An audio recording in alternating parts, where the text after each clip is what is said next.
สวัสดีค่ะผู้ชมคะขอต้อนรับเข้าสู่รายการ Lightning Talk กับสายสวรรค์ขยันยิ่งค่ะ Variety Talk Show ที่จะมาอยู่เป็นเพื่อนคุณผู้ชมทุกครอบครัวทางช่อง 13 Family และคุณผู้ฟังที่ฟังอยู่ทางวิทยุครอบครัวข่าวสทร FM 106 MHz ด้วยนะคะมาเติมพลังสร้างแรงบันดาลใจกันทุกๆคืนกับเรื่องราวดีๆที่หลากหลายจากแขกรับเชิญคุณภาพค่ะแขกรับเชิญของดิฉันคืนนี้คุณภาพขับแก้วอย่างแน่นอนแล้วก็กำลังทำสิ่งที่เป็นประโยชน์สำหรับส่วนรวมทั้งสังคมเลยก็ว่าได้นะคะปัจจุบันนี้เรามีปัญหาเรื่องของสุขภาพแล้วก็การดูแลร่างกายซึ่งมันก็ขัดแย้งกันเหลือเกินกับชีวิตประจำวันซึ่งคนเราทุกคนก็ต้องเคร่งเครียดกับหน้าที่การงานอาชีพแต่ละอาชีพนั้นก็ใช้ร่างกายแตกต่างกันไปนะคะ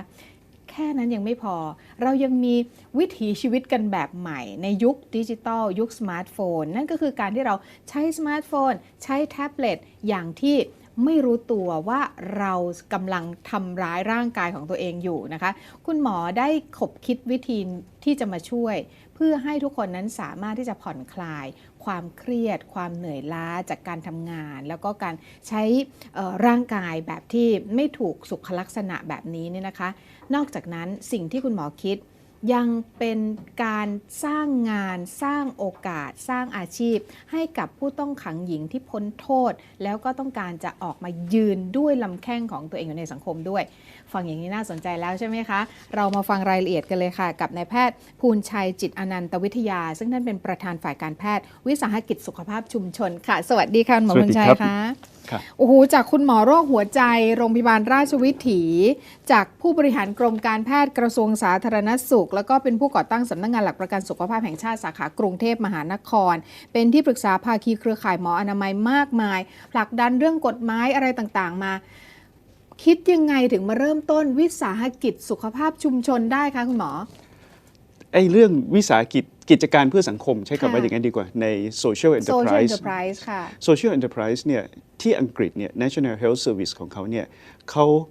ถ่ายโอนภารกิจให้กับ social enterprise ไปทำงานเป็นเรื่องไปแล้วพบว่ามีประสิทธิภาพโดนใจและประหยัดมากกว่าภาครัฐทำหรือภาคเอกชนทำใช่ฮะสปสชเลขาสปสชก็เลยถามว่าภูลชัยอยู่ช่วยสตาร์ทอัพมันสักชิ้นหนึ่งได้ไหมผมก็เลยสตาร์ทอัพSocial Enterprise แล้วก็วันแรกๆที่ทำเนี่ยทำเรื่องที่คนในเขตเมืองเข้าไม่ถึงคืองานส่งเสริมสุขภาพป้องกันโรคอย่างเช่นการตรวจมะเร็งปากมดลูกการดูสุขภาพช่องปากการขูดหินปูนเพื่อไม่ให้เกิดอาการเหงือกอักเสบแล้วมีฟันไม่พอใช้เมื่อยามแก่นะครับเรื่องเหล่านี้คนเมืองเข้าไม่ถึงฮะเดี๋ยวนี้เป็นนักหมอฟันกว่าจะเข้าถึงได้เราเริ่มเรื่องนั้นมาแล้วก็มุ่งเข็มไปเลยว่าเข้าออฟฟิศเข้าโรงงานนะเพราะคนเหล่านี้เนี่ยเป็นคนที่จ่ายภาษีไปเป็นงบประมาณให้สปสช.แต่ตัวเองไม่ได้รับการดูแลสุขภาพเท่าที่ควร yes นะครับเพราะฉะนั้นเราเรียกว่าคนด้อยโอกาสเขตเมืองคนด้อยโอกาสเขตเมืองฟังแล้วแบบกระทบใจมากนะคะคำนี้ทั้งที่ดูมีความพร้อมใช่แต่อยากได้อะไรต้องจ่ายเงินนะครับในขณะที่คนต่างจังหวัดเนี่ยเรื่องเหล่านี้เขาได้เป็นเรื่องปกติคราวนี้เราทำ3-4 เรื่องตอนแรกนะครับโดยเฉพาะเรื่องนวดเนี่ยมันเป็นเรื่องประหลาดมากก็คือว่ามันเริ่มมาได้ 7-8 ปีแล้วที่ผมพบว่าคน30กว่า40มาด้วยอาการเหมือนโรคหัวใจเลยเหนื่อยง่ายหัวใจเต้นเร็วความดันสูงสมองตื้อคิดอะไรแล้วปวดหัวมากนอนไม่หลับไปเดินสายพานแล้วฉีดสีแล้วไม่เจอว่าเส้นเลือดหัวใจตีบแต่ทำอะไรไม่ได้อย่างนี้มีเยอะเหรอคะภายในช่วงสักกี่ปีมาตั้ง คะ 7-8 ปีตั้งแต่ปีที่แล้วตั้งแต่ยุคก่อนสมาร์ทโฟนจอใหญ่ๆนะครับอาจจะเป็นตั้งแต่ยุค BB Texting กันสมัยโน้นนับเป็นทศวรรษละสมมติว่า10 ปีให้หลังมาเนี่ยในความเป็นหมอโรคหัวใจแล้วก็เรามีคลินิกที่เรามีโอกาสที่จะได้พูดคุยกับเขาเนี่ยสัมผัสเนื้อสัมผัสตัวแล้วพบว่าแข็งกระด้างไปหมดตั้งแต่หัวจดเท้าคือตึงอย่างที่เวลาเราเข้าสปาหรือว่าไปนวดเนี่ยเขาจะเขาจับตึงมากเลยตึงนี่คือคุณหมอพบอย่างนี้เยอะมากเลยแล้วที่สุดเนี่ยเราก็กลับไปอ่านตำราใหม่ว่าแล้วทำไมตัวเขาตึงเราพบว่าตัวเขาตึงเพราะสมองสั่งนะคะคือการที่เรานั่งอยู่ได้ชะโงกยกแขนสมองสั่งการวันที่เราเป็นลมเราก็ล้มลงไปเลยเพราะว่ากล้ามเนื้อไม่มีการทำงานก็ล้มลงไปทำยังไงเราถึงจะทำจากร่างกายที่มันสุดโต่งด้านหนึ่งคือตึงมากเลย กลับมาสู่สมดุลที่มีความยืดหยุ่น ค่ะ นะครับ ตรงเนี้ยก็ไปเกี่ยวข้องกับระบบประสาทอัตโนมัติของร่างกายอะไรหลาย ๆ อย่าง และเราที่สุดเราก็พบว่ามันมีกลไกอยู่กลไกหนึ่งว่า ถ้าเรายืดใยกล้ามเนื้อออก ให้ตึงถึงจุดหนึ่งและกดกระตุ้นให้โดนจุดพิเศษบางจุด มันจะส่งคำสั่งไปที่สมอง อ๋อ แล้วมันจะไปทำให้ความรู้สึกว่ามันเจ็บนะ มันปวดนะ แต่ยังทนได้ และสิ่งที่มันทนได้ก็คืออีกฝากหนึ่งเนี่ยมันจะไปผลิตสารที่ชื่อว่า endorphins ค่ะ ซึ่งเป็นสารที่ทำให้ต่อต้านความเจ็บปวดออกมา อืม และหลังจากที่เรากดอยู่พักหนึ่งเราก็เอาความปวดออก endorphin ยังเหลืออยู่ อ๋อ สิ่งที่เกิดขึ้นคือความฟิน ค่ะ เกิดการ มี รี ความ แล สุข กซ์ ผ่อนคลาย แล้วก็ในขณะเดียวกันความเจ็บตรงเนี้ยสมองเปลี่ยนคำสั่งใหม่ จากไฟแดง ค่ะ เปลี่ยนมาเป็นไฟเขียว เป็นไฟเขียว เพราะฉะนั้นแขนขานี่จะโล่งวืดไปทั้งข้างเลย ถ้าหากเวลาเราทำ manipulate กับแขนหรือขาทีละข้างนะครับ ค่ะ ดังนั้นเนี่ยตอนแรกเราก็ทำแล้วก็ยังใช้เวลาชั่วโมงหนึ่ง แต่พอเราเข้าไปเซิร์ฟในโรงงานบ่อยๆ เราพบว่าสิ่งที่โรงงานเรียกร้องคือ ชอบมากเลยงานนวดเนี่ยหมอ แต่ไม่มีเวลา ไม่มีเวลา หมอทำให้เหลือ 20 นาทีได้ไหม ค่ะ ถามทำไมต้อง 20 นาที คนงานมีเวลากินข้าว 40 นาที ค่ะ เขากิน 20 นาที นวด 20 นาที โรงงานไม่เสีย ค่ะ เสียงออดดังแล้วก็ต้องกลับเข้าสายการ ใช่ ผลิต ครับ เหมือนเดิม ชาเลนจ์มากเลยนะครับว่า 20 นาที ทำยังไง เนี่ย ให้ได้ ขอให้ 20 โล่ง นาที โล่งทั้งตัว ค่ะ ไม่ยากครับที่สุดเนี่ยเราก็ไปนั่งวิเคราะห์ใหม่ แล้วก็เราทำร่วมกับบริษัทโตโยต้าที่ผลิตรถยนต์เนี่ยนะครับแล้วเราก็นั่งวิเคราะห์ตั้งแต่กลุ่มนักกีฬาของเขาซึ่งเขามีนักกีฬาวิ่งด้วยนะครับมีคนทำงานในสายการผลิตด้วย ค่ะ ที่สุดเนี่ยตอนเนี้ยเราสามารถการันตีว่าบำบัดอาการเมื่อยล้าเครียดทั้งตัวเนี่ยโล่งใน 20 นาที แปลว่าสูตรที่คุณหมอคิดค้นมาก็น่าจะคือหลาย ๆ ส่วนรวมกันตั้งแต่วิทยาศาสตร์การแพทย์รวมไปถึงในเรื่องของ วิทยาศาสตร์การกีฬาน วด การนวดการ ค่ะ กีฬาการเทคแค วิ ร์ ทยา โย ศาสตร์กา คะ รกีฬาใช่ค่ะ แล้วก็การนวดในทุก ๆ ศาสตร์เนี่ยเอามารวมกันแล้วก็กลายมาเป็นเหมือนกับองค์ความรู้ใหม่ ครับ แล้วก็ทำมาเป็นสูตรของการนวดโดยเฉพาะ ครับ ที่คุณหมอคิดค้นขึ้นมา อีกฝากหนึ่งคือผู้รับบริการเนี่ย20 นาที ค่ะ แล้วถ้าต้องนวด 20 นาทีเนี่ยถ้าอย่างนวดแผนไทยเนี่ยนะครับนวด 3 คนเนี่ยหมอนวดเจ๊งละ แต่ถ้านวด 20 นาทีวันหนึ่งเขาจะนวดได้ 20 คน ค่ะ ทำยังไงคนนวดเนี่ยที่ไปนวดคนอื่น 20 คนแล้วยังไม่เจ๊ง ค่ะ คือเวลาที่เราผลิตค่านวด 20 เนี่ย ค่ะ มันต้องดูว่าใครจะมาทำ อืม เพราะฉะนั้นเนี่ยเราต้องการคนที่พร้อมที่จะฝึกแบบนักกีฬา อืม เมื่อปลายปี 56 นะครับ ผมได้เข้าไปในเรือนจำหญิงที่ธัญบุรี แล้วก็พบว่านี่ไง เรามีผู้ต้องขังหญิงในประเทศไทยอยู่ 46,000 คน แล้วคนเหล่านี้เนี่ยอยากได้งานที่มีคุณค่าทำเพราะว่าเวลาที่เขาออกมาจากเรือนจำแล้วเนี่ยเขาในประวัติที่สถานีตำรวจจะติดคำว่าอาชญากร ค่ะ จะติดไปตลอดชีวิต ค่ะ เขาไปสมัครงานที่ไหนพอเจ้าหน้าหัวหน้างานเอาประวัติไปเช็คกับสถานีตำรวจก็จะเชิญออก โดยเฉพาะถ้าเกี่ยวข้องกับคดียาเสพติด ส่วนใหญ่เป็นเช่นนั้น เพราะว่าคือสังคมไทยยังไม่เปิดรับในเรื่องของการที่เชื่อมั่นคนที่เคยติดคุก ครับ มาก่อน คือ น คือ เนี้ย ต้อง นนี้ ต้องคิดนะครับ แก้ยก ว่า มก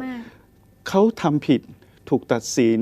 เข้าไปอยู่ในการบำบัดไปเรียนรู้ชีวิตใหม่ ค่ะ แต่เรามักจะคิดว่าเขาไปเรียนรู้ในรั้วเรือนจำเนี่ยน่าจะเรียนรู้สิ่งเร็วๆออกมา อืม แต่ไม่จริงฮะเราคัดคนหน้าที่ของเราก็คือว่าทัศนคติอย่างนั้นเนี่ยเพราะมันมีคนบางคนเป็นเช่นนั้น อืม หน้าที่ของผมก็คือว่าผมทำงานที่มีคุณค่า คนที่ได้รับการนวดเนี่ยมีน้องที่จากเรือนจำออกมาอยู่กับเรา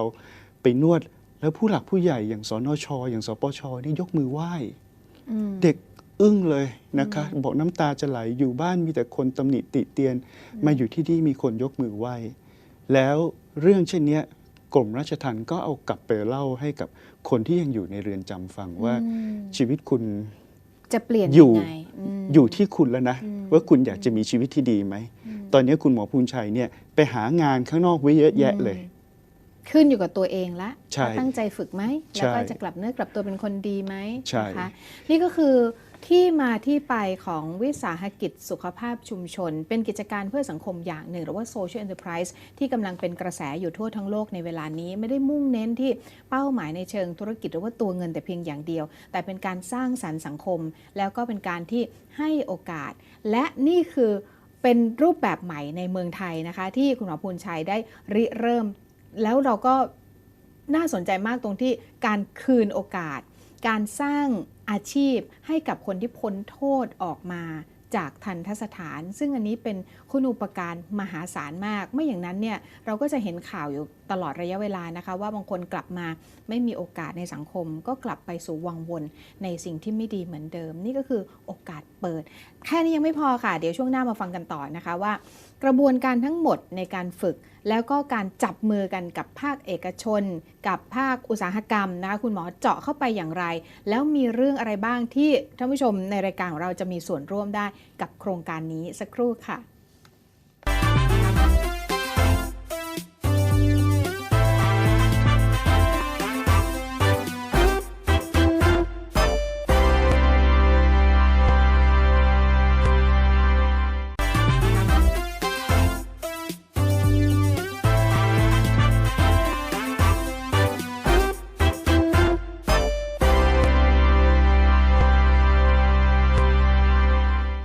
กลับเข้าสู่ช่วงที่ 2 ของ Lightning Talk กับสายสวรรค์ขยันยิ่งนะคะยังคงอยู่กับนายแพทย์ภูลชัยจิตอนันตวิทยา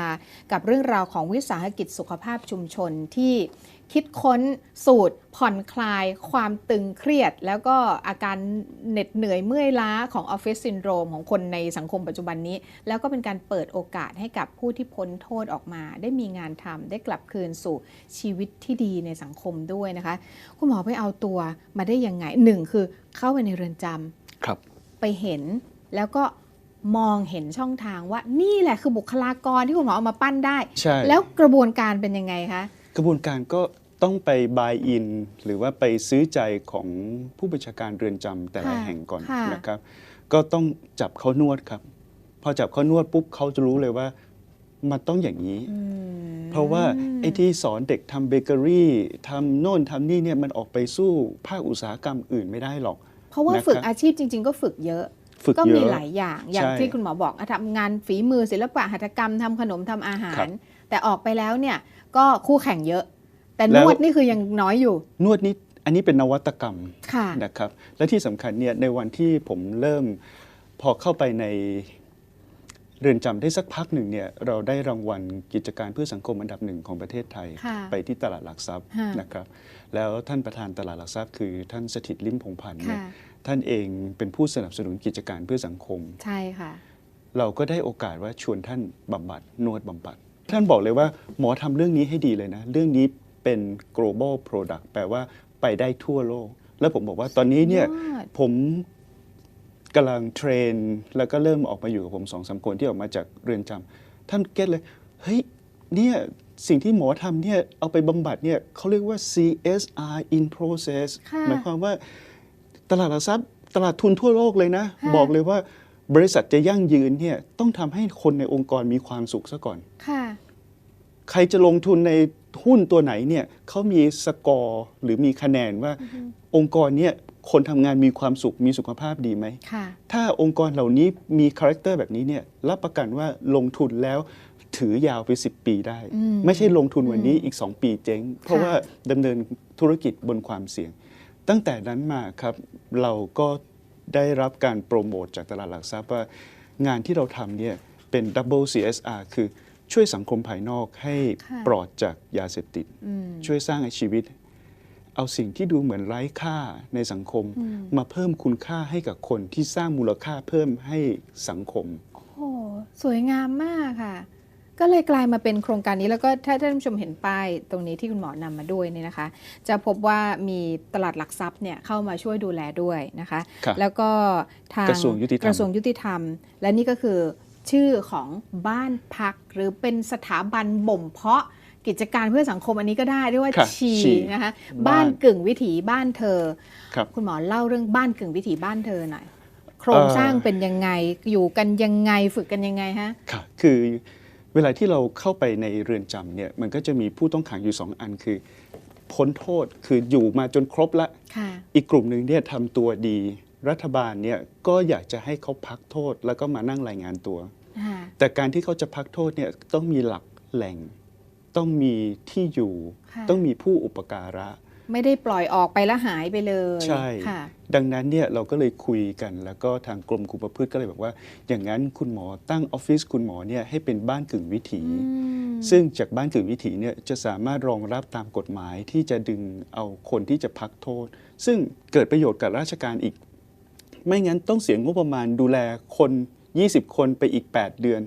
ถูกค่ะ เอา 20 คนนี้มาอยู่ที่นี่มาทำงานมีรายได้เลี้ยงครอบครัว แบ่งเบาภาระกรมราชทัณฑ์ ใช่ครับ แล้วก็งบประมาณรัฐบาล ใช่ ด้วย แล้วคนพวกนี้ก็ไม่วนกลับไปติดคุกอีก ค่ะ นะฮะ ค่ะ เหล่านี้ครับมันก็เลยกลายเป็นวงจรที่สังคมต่างๆกำลังให้การสนับสนุน ตอนนี้เนี่ยมีหน่วยงานที่ติดต่อมาเป็นจำนวนมากว่าขอให้น้องเหล่านี้เข้าไปนะครับ ยอดเยี่ยม ตอนนี้บ้านกึ่งวิถีบ้านเธอเปิดมาได้นานหรือยังคะ เราได้เพิ่งได้ประมาณปีหนึ่งที่ได้รับการแต่งตั้งเป็นบ้านกึ่งวิถี ค่ะ นะค แต่ รับ คุณหมอขับเคลื่อนในเชิงแนวคิด แล้วก็การสร้างการยอมรับกับทางกรม ครับ ราชทัณฑ์กับทางบรรดาผู้ต้องขังเนี่ยมานานแล้ว ครับ แล้วก็สังคมภายนอกด้วยคุณหมอต้องใช้พลังเยอะมากนะคะ ต้องสร้างเครือข่าย โอ้ สร้างความเชื่อมั่นเยอะมาก ไม่งั้นมันคงไม่เกิดมาเป็นแบบนี้ได้ เป็น แต่ว่าอันนี้คืออายุแค่1 ปี เป็นข้อดีของวิชาชีพแพทย์นะครับ แล้วก็การที่บอกว่าเป็นแพทย์โรคหัวใจเนี่ยคนจะรู้ว่าคือทุกคนไม่ค่อยมีคำถามว่าจะมานั่งนวดแล้วเก็บครั้งละ120 บาท ทั้งที่อยู่เป็นหมอโรคหัวใจเนี่ยเงินเดือน 500,000ทำไมต้องมาทำเรื่องแบบนี้ เพราะฉะนั้นมันทำให้คนเปิดโอกาสให้ผมได้อธิบาย และเมื่อได้อธิบายแล้วเนี่ยก็เหมือนกับที่คุณสายสวรรค์เนี่ยรู้สึกถึงคุณค่าของโครงการของมัน ว่าเราทำ double CSR ได้ง่าย ๆ เลยนะ ค่ะ แล้วคำว่า go global หรือว่าไปทั่วโลกเนี่ยขณะนี้เนี่ย AIT ที่ธรรมศาสตร์ที่รังสิตเนี่ยส่งทีมมาช่วยเราเขียน social business model อืม อีกหน่อยโมเดลที่เอาผู้ต้องขังหญิงฝึกอาชีพนวดแบบนี้ ไปบำบัดเป็นงาน CSR ของ ค่ะ ตลาดทุนแบบนี้ อีกหน่อยจะกระจายออกไปทั่วโลก ค่ะ มันระดมทุนได้ด้วย เพราะว่ามันก็จะมีองค์กรที่ดูแลมีกองทุนขนาดยักษ์ที่ดูแลเรื่องของกิจการเพื่อสังคมทั่วโลกในเวลา ครับ นี้นะจริงๆ แต่ในขณะ แล้ว เดียวกันผมกลับบอกได้ว่าจริง ๆ แล้วเราไม่ได้ต้องการทุนเลย เราต้องการงาน อืม เราแค่ขอเพียงฝั่งนี้คือฝั่งที่ทำเรื่อง CSR เนี่ยเพราะ CSR ตัวเนี้ยที่ไปทำกิจกรรมกันเนี่ยตลาดหลักทรัพย์ไทยบอกว่าใช้ประมาณปีละ10,000 กว่าล้าน โอ้ซึ่งแน่นอนว่า10,000 กว่าล้านไม่ได้ผล100%ทั้งหมด แล้วก็ไม่ได้มีความยั่งยืนใน แล้ว บาง ก็ อย่างเราก็เห็นกันอยู่ และที่สำคัญไม่ได้ทำให้บริษัทเนี่ยมีความแข็งแกร่งน่าลงทุนที่เรียกว่ามีความยั่งยืนเติบโตอย่างยั่งยืน ค่ะ แค่เขาเปลี่ยนทัศนคติตรงนี้เนี่ยผมไม่ได้ต้องการเงินทุนเลย ค่ะ นะครับมันอาจจะใช้ในตอนสตาร์ทอัพบ้าง แต่ว่า ค่ะ หลังจากสตาร์ทอัพแล้วเนี่ยพอมีงานรองรับ พอมีคนมาทำงาน มัน ทั้ง ก็ หมด เติบโตของมันเอ ใช่ ง แล้วผมเองก็ไม่เคยมีความคิดว่าผมจะต้องเป็นเจ้าของคนเดียว ค่ะ นะครับน้องที่ออกมาอยู่คนไหนที่มีทักษะดี มีทักษะการเป็นหัวหน้างานที่ดี วันหนึ่งลองแยกให้ออกไปอยู่สาขา แยกให้ไปดูแลจังหวัดโน้นจังหวัดนี้ แล้วคุณก็เติบโตทำ ก็ เป็นวิ ปั้น สาห เขา กิจ เป็นผู้บริหาร เป็น ปั้นเขาเป็น ผู้ ผู้ บริหาร ประกอบการวิสาห ใช่ กิจ แล้ว ชุมชน เขาจะได้มี ต่ โอ ป กาสให้โอกาสคนด้อยโอกาสกลุ่มอื่นๆต่อไป เป็นpaid forward เป็นความดีลูกโซ่ ใช่ ที่คุณหมอปั้นทีละคนทีละคน แล้วก็ต่อไปมันจะกระจายไปทั่วทั้งสั ครั ง บ คม สุดยอดมาก ๆ เลยคุณหมอ ทีนี้ตอนนี้เนี่ยมีบุคลากรอยู่กี่คนละที่เรา ตอน ไป นี้ ดึงตัวมาแล้วปลุกปั้นอยู่ในเวลานี้ ตอนนี้ ค่ะ อยู่ 13 คน 13 คน 13 คนที่เชื่อว่าคุณหมอก็ต้องดูแล้วดูอีกคัดมาเป็นอย่างดี จริง ๆ แล้วเรา เวลา ปิ คัดคุณหมอคัดกรองเองไหมคะห ใช่ รือว่า คบ ทางกรมราช ใช่ ทัณ คบ ฑ์มีส่วนช่ว ผ ย มเราเข้าไปคัดเอง อืม แต่ต้องบอกว่าเราคำนึงเชื่อมั่นในศักยภาพของมนุษย์ บางคนเนี่ยอายุ 22 แต่บางคนอายุ 58 ค่ะอ๋อ10 กว่าคนนี้คละกันหลาย ใช่ หลายวัย ใช่ฮะ อืม 58 เนี่ยทุกคนจะรู้สึกว่าเขากลับบ้านไปเลี้ยงหลานเถอะ ค่ะ ใครจะคิดว่าผมเอาคน 58 เนี่ยมันนวด 20 คนต่อวันมีรายได้ 700-900 บาท ค่ะ แทนที่เขาจะเป็นภาระของลูกหลานเขากลับสามารถไปซัพพอร์ตลูกหลานได้ ค่ะ ค่ะ สร้างความภูมิใจในตัวเขาเองด้วย ใช่ และจริงๆ มันเป็นโอกาสที่บางทีคนที่อยู่ข้างนอกเนี่ยไม่ได้เคยต้องโทษอะไร บางครั้งเนี่ย50 กว่าเนี่ยหมดโอกาสแบบนี้แล้วด้วยใช่ใช่นะฮะดังนั้นเนี่ยนะครับเราก็เลยเอาตรงนี้เนี่ยว่าขอเพียงว่ามันกลายเป็นงาน CSR หรือถ้าหากว่าไกลกว่านั้นนะครับโชคดีก็คือว่าเมื่อมิถุนายนที่ผ่านมาเนี่ยพระราชบัญญัติประกันสังคมฉบับใหม่เนี่ยให้สิทธิผู้ที่เป็นประกันสังคมในการฟื้นฟูสมรรถภาพจากโรคอะไรก็ได้จะเจ็บป่วยจากการทำงานก็ได้ไม่เจ็บป่วยจากการทำงานจากการนั่งขับรถนานๆจากการสามารถฟื้นฟูสมรรถภาพได้ถ้าหากว่าโมเดลของเราเนี่ยเข้าไปนวดในโรงงานเบิกประกันสังคมได้คราวนี้โรงงานทุกโรงงานจะแฮปปี้มากเลยค่ะคืองานก็มีประสิทธิผลมากขึ้นเนื่องจากว่าพนักงานได้รับการผ่อนคลายได้รับการนวดดูแลสุขภาพอย่างดีแล้วก็ไม่ได้ต้องเสียเงินเพราะว่าเข้าไปสู่ในระบบคือกำลังขับเคลื่อนในแบบนี้เวลาผมเข้าไปในโรงงานเนี่ยชี้เครื่องจักรแต่ละชิ้นว่าเครื่องจักรนี้มีตาราง maintenance ไหมเขาบอกมีอุ้ยแพงมากต้องดูแลอย่างดีแล้วคนกี่รอบแล้วคนมีตาราง maintenance บ้างไหมเขาก็กินข้าว อาบน้ำของเขาแล้วไง พอถามว่า maintenance คนยังไงเนี่ยคนนึกไม่ออกนะตอบไม่ได้นะคะคุณมีตาราง maintenance พนักงานไหมคุณเขียนที่หน้าบริษัทว่าทรัพยากรบุคคลของคุณเนี่ยคือทรัพยากรที่ทรงคุณค่าที่สุดแต่คุณปล่อยให้เติบโตและใช้ชีวิตตามยถากรรมคุณไม่ได้ใส่ knowledge ไม่ได้ใส่เทคโนโลยีที่จะทำให้ maintenance ให้เขาจากที่คุณเอาเข้ามาเนี่ยตอนจบจุฬามาจองกันตั้งแต่ปี 3 ปี 4 ทำงาน 2 ปีบื้อละเพราะว่าเข้าไปแล้วเจองานหนักมากแล้วไม่ได้รับการดูแลสุขภาพเลยใช่ภายในไม่กี่ปีเด็กพวกนี้ก็เริ่มกินโค้กสลับกระโดนัทแล้วก็อ้วนแล้วที่สุดเนี่ยคนเก่งๆของประเทศเราก็เลยไปตายอยู่แค่นั้นแต่จะเรียนว่านี่เป็นปัญหาของทั่วโลกนะครับเพราะฉะนั้นวันนี้เนี่ยดีใจที่ได้มาเล่าเรื่องนี้ให้ฟังเพราะว่าในอีกหลายๆปีถ้าเรามีความสำเร็จระดับโลกเราคงจะได้กลับมานั่งคุยกันตัวนี้อีกครั้งว่าภูมิปัญญาไทยที่ผลิตในเมืองไทยท่านวดแบบไทยๆแล้วช่วยคนทั้งโลกให้มีความสุขได้ยังไงค่ะหนิงว่าเราไปถึงจุดนั้นแน่นอนค่ะคุณหมอถ้าเห็นความมุ่งมั่นของคุณหมอแบบนี้แล้วก็มันเป็นโอกาสที่มีแต่คุณูปการแบบนี้นะคะเป็นพลังบวกที่ต้องช่วยกันส่งเสริมแล้วก็ให้กำลังใจคุณหมอกับโครงการนี้นะคะพักกันสักครู่ค่ะเดี๋ยวช่วงหน้ามาหาข้อคิดและแรงบันดาลใจของคนที่ลุกขึ้นมาทำอะไรดีๆเป็นกิจการเพื่อสังคมในเชิงสุขภาพที่กำลังจะเปิดตัวจากเมืองไทยออกไปทั่วโลกค่ะ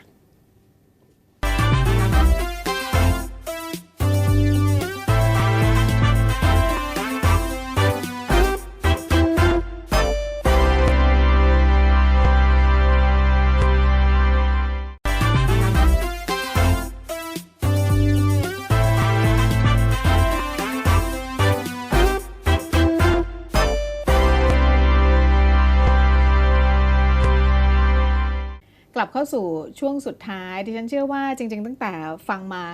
ตอนต้นจนถึงณวินาทีนี้ท่านผู้ชมก็ได้เห็นภาพแล้วก็ได้เห็นพลังบวกได้เห็นสิ่งที่คุณหมอพูนชัยกำลังขับเคลื่อนแล้วมันก็เติบโต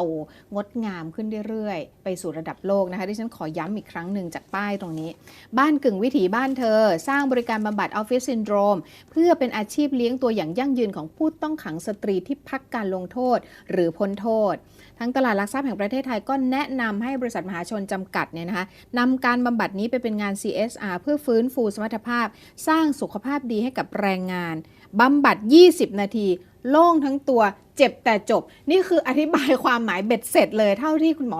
เล่าให้เราฟังในรายละเอียดมาตั้งแต่ต้นนะคะวิสาหกิจสุขภาพชุมชนชีนี่ลายเซ็นใครคะเนี่ยเราไปออกบูธของกรมราชทัณฑ์แล้วก็ท่านรัฐมนตรี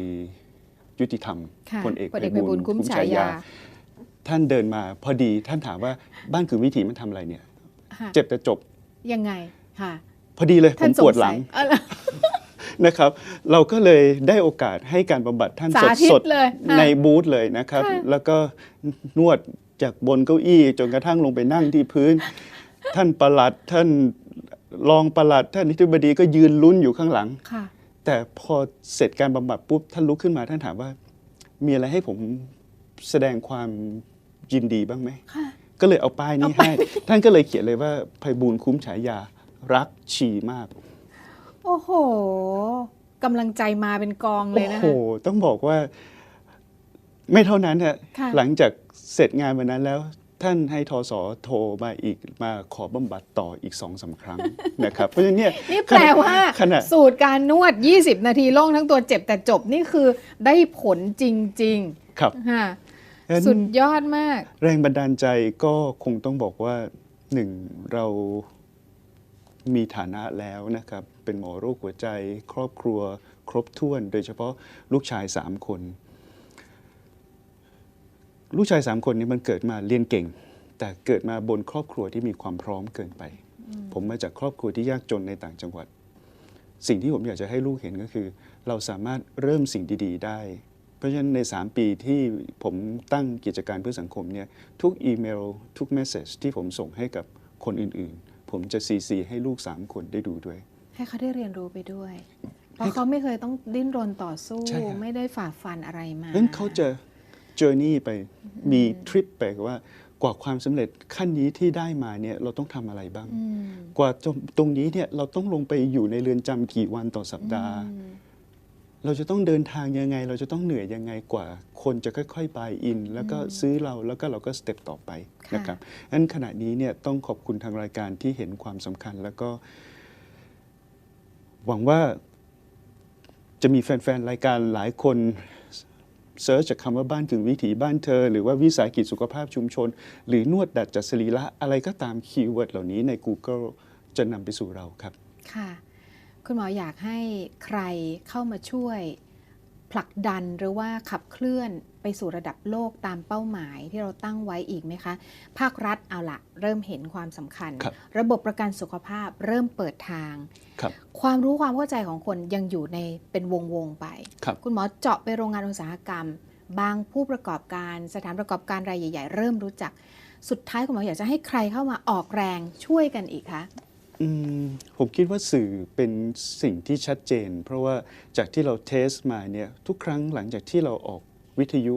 แม้กระทั่งช่วงสั้นๆ 5 นาที 10 นาที จะเกิดการหลั่งไหลของผู้คนแล้วก็คำถามเข้ามาเยอะนั้นขณะนี้เนี่ยอย่างที่เรียนว่าเรามั่นใจว่า Product เราดี ค่ะ คนที่รับ Product เราไปก็มั่นใจว่าเราดี แต่เขาก็ไม่สามารถไปบอกคนอื่นๆ ได้ คงต้องเป็นเรื่องของสื่อนี่แหละครับ ช่วยกระจายข่าว ครับ ช่วยขยายความเป็นกระบอกเสียงให้ของดีๆ โครงการดีๆ วิสาหกิจสุขภาพชุมชนแห่งนี้เติบโตขึ้นเรื่อยๆ เป็นที่ยอมรับแล้วก็กระจายไปในวงกว้างเรื่อยๆ ไม่ใช่แค่ตัวโครงการหรือว่าตัววิสาหกิจเองที่จะเติบโตนะคะ แต่ว่าทุกอัตราการเติบโตของวิสาหกิจนี้ คือการเติบโตงดงาม แล้วก็พึ่งพาตัวเอง คือชีวิตใหม่ของคนที่พ้นโทษมา ซึ่งนี่เป็น ครับ โอกาสสำคัญมากๆ ที่คุณหมอกำลังสร้างอยู่ ทุกคนจะตั้งคำถามว่าแล้วหมอเจ้าแรงงานที่ไหนมา ผมบอกว่าผมแค่กลุ่มเดียวผู้ต้องขังหญิงเนี่ยมีอยู่ 40,000 กว่าคน ค่ะ ตอนนี้ยังฝึกไม่หมดเลยด้วยซ้ำ ยังได้ออกมาแค่นี้เดียว ค่ะ นะครับ เพราะฉะนั้นเนี่ยถ้าตลาดเปิดกว้างเท่าไหร่นะครับ ราชทัณฑ์เขาไม่อยากเก็บคนไว้ในเรือนจำหรอกครับ ออกมาได้เขาขอให้ออกมาเลยฮะเพราะฉะนั้นอย่ากกังวลแทนเราว่าเราจะผลิตทีมบำบัด มันจะไหว ทันไหม ไหม ขอบอกได้เลยว่าพวกนี้ไม่กลัวงานหนักครับ ค่ะ ขอบคุณคุณหมอมากๆเลยนะคะ แล้วก็เป็นกำลังใจให้นะคะ ครับ ให้วิสาหกิจสุขภาพชุมชนแห่งนี้ประสบความสำเร็จยิ่งขึ้นไปค่ะ ขอบพระคุณมากๆค่ะคุณหมอ ขอบพระคุณครับ และนี่ก็คือเรื่องราวดีๆ ที่มาเป็นแรงบันดาลใจ แล้วก็เปิดหูเปิดตาให้เราได้ทราบว่ามีเรื่องดีๆ แบบนี้ในสังคมเพิ่มเติมกับวิสาหกิจสุขภาพชุมชนนะคะ คุณหมอภูลชัยจิตอนันตวิทยาและดิฉันสายสวรรค์ขยันยิ่งลาไปก่อน ราตรีสวัสดิ์ค่ะ